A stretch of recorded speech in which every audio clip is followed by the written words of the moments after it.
बोलिए वृंदावन बिहारी लाल की जय। आपसे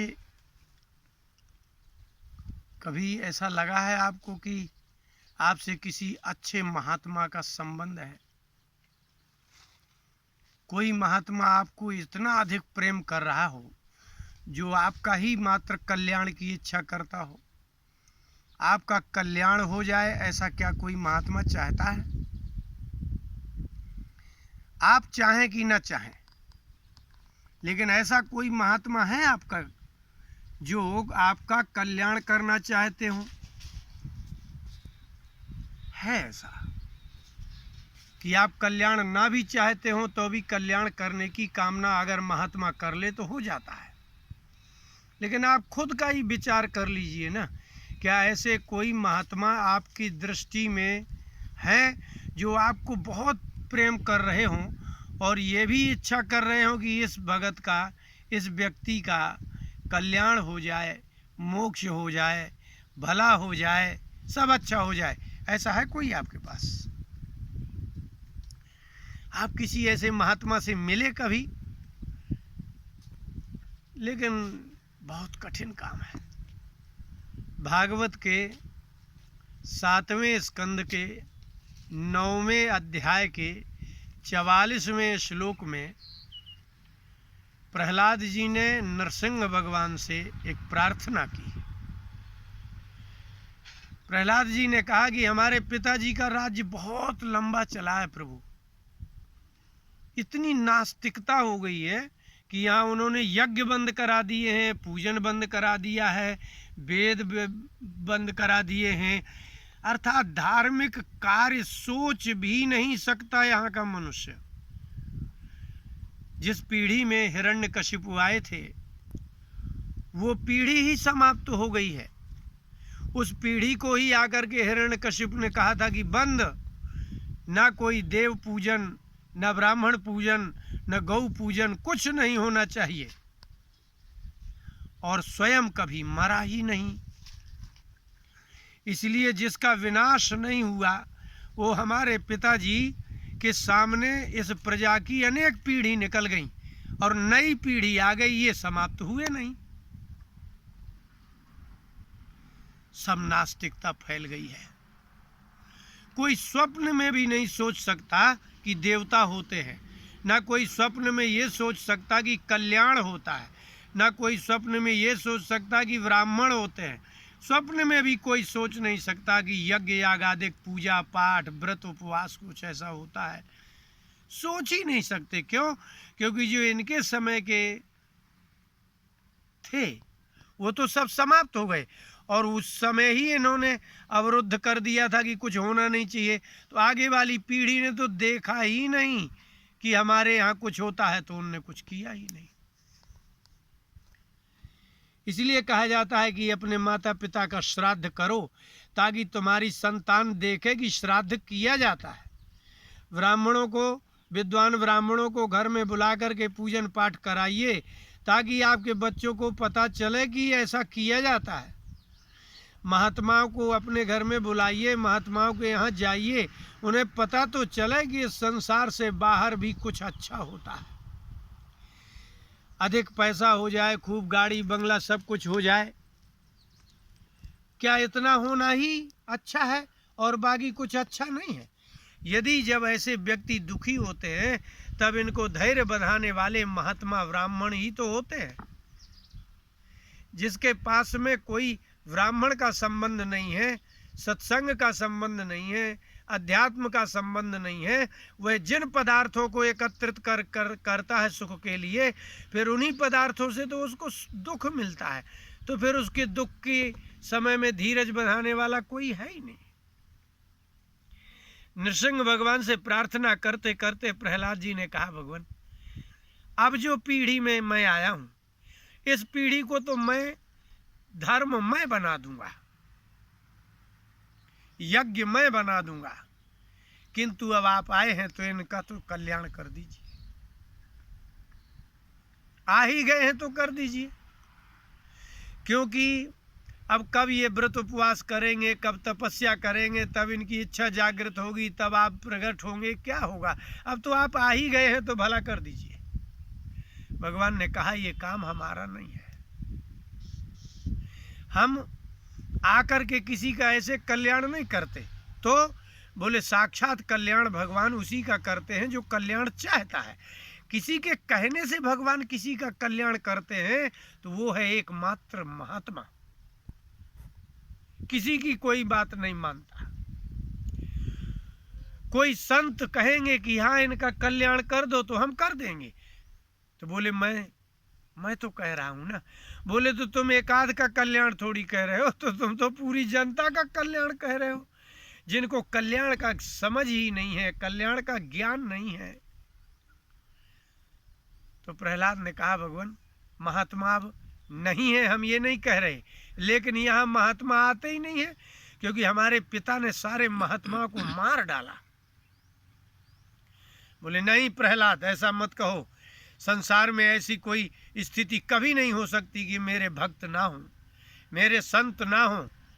तो प्रहलाद ने कहा हाँ है, पर वो काम के नहीं है। क्यों?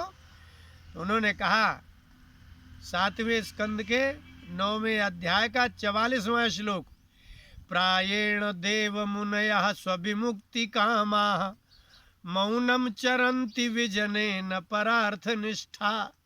हे भगवान, है हमारे पिताजी के भय से नहीं, वो लोग स्वयं ही जब उन्होंने घोषणा की कि कोई भगवान का नाम नहीं लेगा, तो सब लोग मौनम चरंती चुप हो गए। लेकिन अब भाई मुंह से नहीं लेंगे, लेकिन मन को नहीं रोक सकता ना हिरण्यकशिपु। किसी को रोक नहीं सकते आपकी मन से ऐसा मत सोचो। इसलिए स्वविमुक्ति कामा, पहले तो वो लोग सोचते थे कि प्रजा का भला हो जाए, फिर उन्होंने स्वविमुक्ति कामा, मात्र अपने ही कल्याण की कामना से मौनम चरंती, अब मौन हो गए। अब वो प्रजा को बताते ही नहीं है कुछ भले की बात। बोले तुम्हें पता है कि वो कहाँ है? बोले हाँ कोई ना कोई तो पहुंचता ही है। देव मुनयः, वो ऐसे देव मुनि हैं देवताओं जैसे, और यदि उनके पास कोई गृहस्थ भूले भटके पहुंच जाए तो मौनम चरंती, तो बोलते नहीं है, मौन रहते हैं। क्यों रहते हैं? बोले न परार्थ निष्ठा, अब उनको परोपकार करने में निष्ठा ही नहीं है। चाहे जीव नरक में जाए, चाहे संसार पूरा नास्तिक हो जाए, यज्ञ बंद हो जाए तो बंद हो जाए, मंदिर टूट जाए तो टूट जाए, अब चुप्पी साध करके बैठ गए हैं। ये दुष्टों के राज्य में महात्मा मौन हो जाते हैं।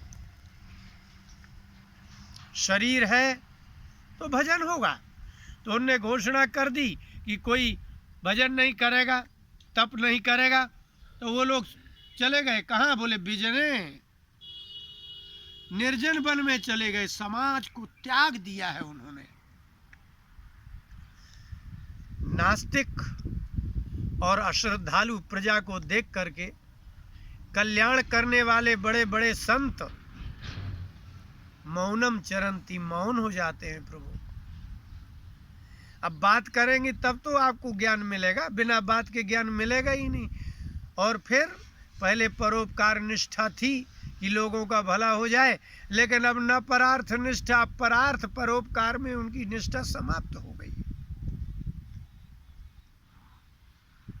और इससे भी विशेष बात, अगर वो आसपास गांव के रहते तो कोई ना कोई जाता भी। विजने, वो निर्जन वन में चले गए, अब वहां कौन सत्संग करने जाएगा? कोई नहीं जाता। और ये गृहस्थ व्यक्ति इतना आसक्त होता है कि अपने घर को छोड़ करके किसी महात्मा की खोज में नहीं जाता हो। अब महात्मा कोई सुलभ हो जाए, यहीं कहीं भिक्षा मांगने आ जाए, 4 रोटी खाए, हमारा कल्याण कर दे, ऐसा आशीर्वाद दे दे कि हमारा पुत्र अरब खरबपति हो जाए, हम अरब खरब सारे सुख मिल जाएं, और हम महात्मा के यहाँ न जाएं,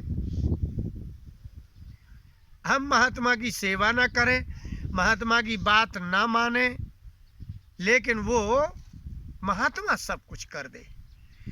जब ऐसी कामना प्रजा की हो जाती है तब महात्मा मौनम चरंती, मौन हो जाते हैं और बिजने निर्जन वन में चले जाते हैं। और यदि वहाँ कोई पहुँच जाए तो न परार्थ निष्ठा, परोपकार की कोई वृत्ति नहीं। कोई अगर बताओ कि महाराज मैं बहुत दुखी हूँ, तो वो बोलते ही नहीं है। क्या है, मात्र सुनते हैं, करते नहीं है। महात्माओं ने निर्णय कर लिया कि तुम भी तो ऐसे हो, ऐसे ही हम हो गए। तुम सुनते हो, करते नहीं हो। यदि कोई महात्मा कहे कि भाई ऐसा करो ऐसा करो, तो ये जनता क्या है, सुनती तो है, करती नहीं है। तो महात्माओं ने कहा तो अब हम भी तुम्हारे जैसे हो जाएंगे। कैसे? हम सुनेंगे, करेंगे नहीं। फिर बोले तुम भी तो ऐसे ही हो, तुमसे कहा जाए कि अच्छा बोलो तो तुम भी बोलते नहीं हो, इसलिए हम भी नहीं बोलेंगे। अब जो तुम करते थे वो हम करने लगे। अच्छा, तुम में एक और गुण है, स्वविमुक्ति कामा। बस तुम्हें अपने परिवार से, अपने मतलब से मतलब रहता है, तो हम भी स्वविमुक्ति कामा, हम भी अपने मतलब से मतलब हो गए। अब तो जो लक्षण प्रहलाद ने कहा कि हे भगवान, जो लक्षण एक अज्ञानी गृहस्थ में होता है कि अपने मतलब से मतलब है, सो वो महात्मा भी स्वविमुक्ति कामा, अपने मतलब से मतलब रखे हैं। जैसे गृहस्थ सुनता तो है लेकिन कुछ करता नहीं है, ऐसे वो सुनते तो हैं लेकिन मौनम चरंती, बोलते तो नहीं है। न परार्थ निष्ठा, उनको दूसरे का काम करने की इच्छा है ही नहीं। एक नास्तिक में ये गुण होता है। नास्तिक सिर्फ अपने लिए जीता है, किसी का भला नहीं करना चाहता, किसी के लिए कुछ कहना नहीं चाहता, बस इतना ही मतलब रखता है। वही लक्षण महात्मा ने ले लिए कि अब हम न तुमसे बोलेंगे न मतलब रखेंगे। अब जंगल में क्यों रहने लगे? समाज में कब आता है महात्मा? जब उसको रोटी खाना होती है। अगर वो रोटी खाते हैं तो आपके घर में आएंगे। अब उन्होंने फलाहार करना शुरू कर दिया, अब उन्हें आपकी ज़रूरत ही नहीं है। इसलिए प्रहलाद ने कहा कि भगवान, वो महात्मा नहीं मिलेंगे जो कल्याण करते हैं, और जो कल्याण करते हैं वो जंगल में रहते हैं। प्रायेण, प्रायः, प्रायः का मतलब ही है अधिक मात्रा है। ऐसे महात्मा हो गए हैं हमारे पिता के राज्य में। एतान विहाय कृपणान विमुमुक्षे कहा नान्यम त्वदस्य शरणम भ्रमतो अनुपश्ये। हे भगवान, अस्य, इस संसार की शरण कोई और दूसरा रक्षक है ही नहीं आपके अलावा, मुझे तो नहीं दिखाई देता। नानुपश्ये, आप ही एक विमुमुक्ष हैं, अर्थात छोड़ा सकते हैं इनको। ये भ्रमता, ये माया और मोह में अत्यंत दुखी होकर के घूम रहे हैं, और ये तान विहाय, इन लोगों को दुखी माया में घूमते हुओं को छोड़ करके आपके अतिरिक्त तो मुझे कोई दिख नहीं रहा है, आप कर दीजिए कल्याण। भगवान ने कहा कि नहीं, कल्याण तो उसी का होता है जो चाहता है। ज्ञान उसी को मिलता है जिसके अंदर जिज्ञासा होती है। धनाढ्य वही होता है जिसको कर्म करने की निष्ठा होती है। तपस्वी वही होता है जिसमें धैर्य धारण करने की क्षमता होती है। जितेंद्रिय वही होता है जिसको संसार में कुछ अलग से श्रेष्ठ बनने की कामना होती है। तुम्हारे इनमें कुछ है ही नहीं। इनसे पूछ के देख लो कि कल्याण करना है, तो कहेंगे, बोले तो वही तो हम कह रहे हैं। हमको मालूम है कि ये कल्याण नाम का तत्व नहीं जानते, कल्याण शब्द नहीं जानते हैं। अब आप अपने पर आ जाइए। आपसे महात्मा क्यों नहीं अच्छे मिलते? आपको खराब महात्मा क्यों मिल जाते हैं? आपको पाखंडी क्यों मिल जाते हैं? अज्ञानी दंभी महात्मा क्यों मिलते हैं? क्योंकि आपको ऐसे लोग पसंद हैं जिनका कोई नियम नहीं है। नियम वाले महात्माओं से तो आपको बड़ी परेशानी है। वो सवेरे उठेंगे, उनकी सेवा करनी होगी, पूजा करनी होगी, उनके सामने नियम से, नम्रता से रहना पड़ेगा। वो कहेंगे हम ये नहीं खाते, हम वो नहीं खाते। अब ये महात्मा जब सब कुछ खाते हैं, बाजार से समोसा लाओ तो खा लेंगे, और जब ले आओ तब खा लेंगे, रसगुल्ला भी खा लेंगे, सब कुछ खा लेंगे, जहाँ कह दोगे वहाँ बैठ जाएंगे, जिससे कहोगे बात कर लेंगे, जो बात करनी होगी कर लेंगे। ऐसे महात्मा आपको इसलिए प्रिय लगते हैं क्योंकि वो आपके जैसे हैं। आपको पता ही नहीं है कि ज्ञानी महात्मा कैसा होता है, विरक्त महात्मा कैसा होता है। बस एक अच्छी भारी तिमंजिला एक कोई उनकी मंजिल हो, बढ़िया एसी कमरा हो, आप जाएं और तुरंत आपको आइए आइए आइए, है भाई वो खोल देना कमरा, और फिर दूध और पानी और चाय, आप बीड़ी पी रहे हैं तो पीते रहिए, महात्मा को कोई लेना देना नहीं है। आप जो करना चाहें कर रहे हैं, महात्मा आपको रोक नहीं रहे, ऐसे प्रिय लगते हैं आपको। लेकिन जो सच्चे महात्मा होंगे वो आपको पसंद नहीं करेंगे क्योंकि आप ऐसे हो। आपको पाखंडी महात्मा पसंद नहीं है, लेकिन आप पाखंडी महात्मा को ही महात्मा मानते हैं। अभी आप मिले नहीं, इसलिए प्रहलाद ने कहा कि सच्चे संत तो वो है महाप्रभु जो मौनम चरंती, बहुत बोलते नहीं है। सबसे बड़ा मौन क्या है? बोले भगवान की कथा के अलावा, भगवान की चर्चा के अलावा, भगवान के चिंतन के अलावा जो बात ना करते हो वो उनका मौन ही तो है। मौन मात्म विनिग्रह, अपने आप को संसार की चर्चा से रोकना, संसार के दर्शन से रोकना, संसार के श्रवण से रोकना, ये मौन ही तो है। प्रहलाद ने कहा कि दूसरी बात न परार्थ निष्ठा, भोजन का परोपकार दिया जा सकता है। आप भंडारा कर दीजिए, वो भी खाने आएंगे जिनके घर में भरा पड़ा है। तो भोजन दे करके, पानी दे करके, कपड़ा दे करके आप कुछ भी कर सकते हो।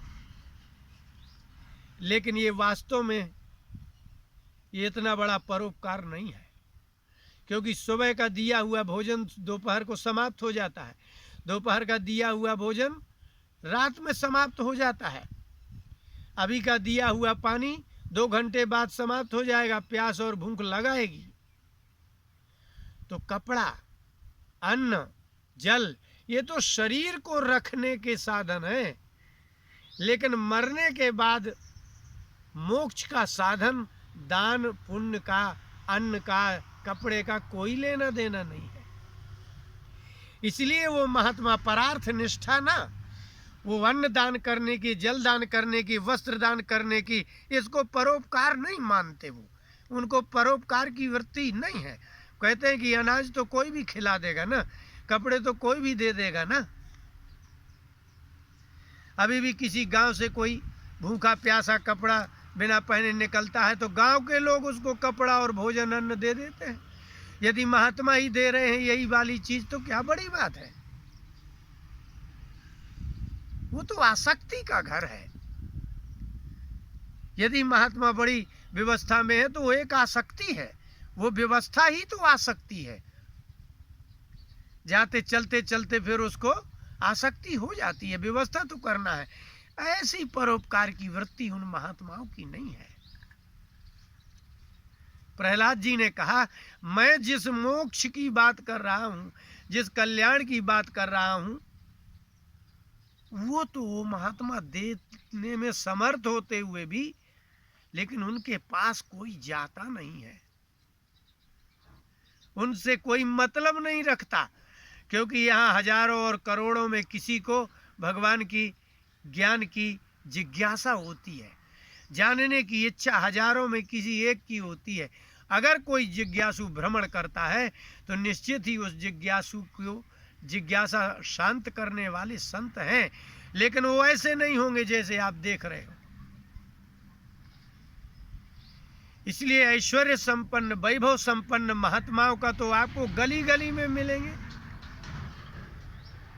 हम गुजरात में रहते थे तो बड़ोदरा से भरूच रोड में करजन है, करजन के आगे एक महात्मा थे, वो ऊपर को हाथ उठाए रहते थे बस, और वो हाथ उठाए उठाए उनका हाथ पतला हो गया, बड़े बड़े नाखून हो गए, जटाएं हो गई, लोग बोले ये तो बड़े भारी तपस्वी हैं, चलो दर्शन। बस लोगों ने वहाँ की जमीन घेरवा दी, आश्रम बनवा लिया, लेकिन सत्संग तो बिल्कुल ही नहीं था। हमको भी कुछ लोग ले गए तो चिलम भर रहे थे, बोले महाराज लोगे? मगर महाराज यही देते हो कि कुछ ज्ञान भी देते हो? तो कह रहे थे कि अगर मैं 10 चिलम लगा दूं कि दुनिया का बड़ा सा बड़ा पंडित बात नहीं कर सकता मुझसे। मैंने कहा जब आप 10 चिलम लगा लोगे तो वैसे ही पंडित आपसे बात नहीं करेंगे ना। ये भी कोई महात्मा है। इनके लिए गीता में भगवान ने 17वें अध्याय में लिखा है, अपने शरीर को अत्यंत तपा करके अशास्त्र विहितम घोरम तप्यन्ते, शास्त्र से विधान से बाहर, शास्त्रीय विधान से बाहर इतनी भयानक तपस्या करते हैं कि संसार के लोग उसको तपस्वी मान के जाते हैं और धन देते हैं और वहां से कुसंग सीख के आते हैं। वो सत्संग नहीं है।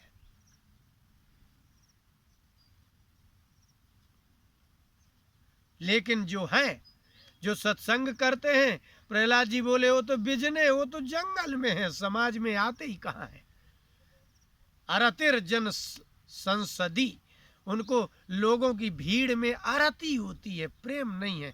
कोई भीड़ में बैठे ये करे वो करे, ये नहीं प्रेम है उनको। इसलिए हे भगवान आप इनका कल्याण करके जाइए। नरसिंह भगवान मौन बोले तो चलो ठीक है, जो अच्छे महात्मा थे वो तो जंगल में चले गए, तो क्या तुम कम महात्मा हो? तुम्हारे लिए तो हम प्रकट हुए हैं। जो जिनको परोपकार में निष्ठा नहीं, मौन विचरण करते हैं और अपनी मुक्ति के लिए प्रयास कर रहे हैं, उनको तो छोड़ो, मत जाओ निर्जन वन में। लेकिन तुम्हारे लिए मैं प्रकट हुआ हूं, तो क्या तुम कम हो? अब तुम सुधारो इस प्रजा को, इसलिए तुम ही सबसे बड़े महात्मा हो, तुम्हारे लिए मैं प्रकट हुआ हूं, तुम धर्म की स्थापना करो। इसलिए महात्मा ही धर्म की स्थापना करते हैं। शास्त्रीय विधि से जीवन जीने वाले, पवित्रता रखने वाले, संयम करने वाले, ये ही धर्म की स्थापना करेंगे। अर्थात जो धर्म का आचरण करते हैं वो ही तो धर्म की स्थापना करेंगे। जो धर्म का आचरण करेंगे उसी को ही तो कहेंगे ये धर्म रक्षक है। और जो बिल्कुल संयमी नहीं है, जो नियम में नहीं है, जिसको धर्म का ज्ञान नहीं है, वो भला धर्म की रक्षा कैसे करेंगे? जिनको धर्म का स्वयं आचरण नहीं होगा, जो स्वयं धर्मज्ञ, धर्म जानने वाला नहीं होगा, वो धर्म के विषय में क्या बताएंगे? वो तो बल्कि ये कह देते हैं हाँ ठीक है इतना तो कर सकते हैं, कोई बात नहीं है। अधार्मिक व्यक्ति यदि ये कहे कि महाराज मैं इतना कर सकता हूँ, इतना हो जाता है मजबूरी में, बोले नहीं इतना तो चलता है, करो। आप अधर्म में भी आप ये कह रहे हो कि इतना अधर्म चलता है। कई लोग हवन कराते हैं। एक जगह गए थे तो हम बैठे थे, तो वो जैसे गाड़ी से उतरे लोग, तो जो हम महात्मा करवा रहे थे, आओ आओ आओ आओ हाथ पैर धो के हवन कर लो, लेकिन हम बैठे थे वहां। हमने कहा हवन कर लो, कैसे करेंगे? तो पैंट शर्ट पहने हैं। तो बोले महाराज आत्मा शुद्ध होना चाहिए, कपड़े से क्या है? तो मैंने कहा कि आप कैसी बात कर रहे हैं, आ जाओ भाई। उन सबको बुलाया, मैंने कहा आत्मा शुद्ध होती है अगर ये तुम्हारे गुरु कह रहे हैं, तुम्हारा हृदय कह रहा हो कि मैं पवित्र हूं तो हवन कर दो। 8-10 लोग थे। मैंने कहा ये जो कह रहे हैं ना कि आत्मा शुद्ध होती है, यदि ये कह रहे हैं और तुम्हें पता है तुम्हारा हृदय शुद्ध है, यदि तुम्हारा शुद्ध हृदय है तो आ जाओ बैठ जाओ हवन में। तो एक भी हवन में नहीं बैठी। बोले नहीं हमारा हृदय शुद्ध नहीं है। मैंने कहा तो गुरु जी ऐसे हैं, मतलब सारी छूट है, जो करना हो करो, शास्त्र अपनी जगह पर, नियम अपनी जगह पर। ऐसे अधर्म में भी छूट देने वाले महात्मा नहीं होते। जो धर्म में छूट नहीं दे सकते वो ही महात्मा होते हैं। इसलिए प्रहलाद जी ने कहा कि भगवान तो आप इनका कर्ज दीजिए कल्याण। भगवान ने कहा कि मेरे अतिरिक्त यदि ये कोई रक्षक नहीं है तो तुम ही मेरे महात्मा हो ना। अब तुमको राज्याभिषेक करते हैं और तुम अब जो है पूरे समाज में तुम्हारे पिता के द्वारा किया गया जो भी अधार्मिकता है उसको शांत करो, पुनः धर्म की स्थापना करो। इसलिए प्रहलाद ने धर्म की स्थापना की। नृसिंह भगवान अंतर्हित हो गए। तो जो व्यक्ति सत्य, दान, दया, तप, संयम, नियम इत्यादि में रहने वाला है वो ही धर्म की स्थापना करता है, वो ही धर्म की रक्षा करता है। अधर्म में छूट देने वाला व्यक्ति और धार्मिक कृत्य कराने वाला कि इतना तो अधर्म चलता है, ऐसे व्यक्ति से धर्म की रक्षा नहीं होती, समाज का नाश होता है, धर्म का लोप होता है।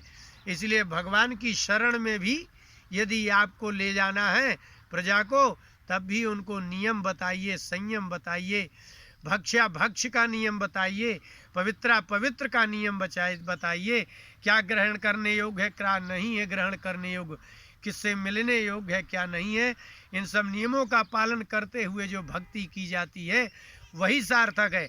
अन्यथा जो ज्ञानी महात्मा हैं वो ऐसे गृहस्थों से कभी इच्छा ही नहीं करते मिलने की जो धर्मात्मा नहीं होते।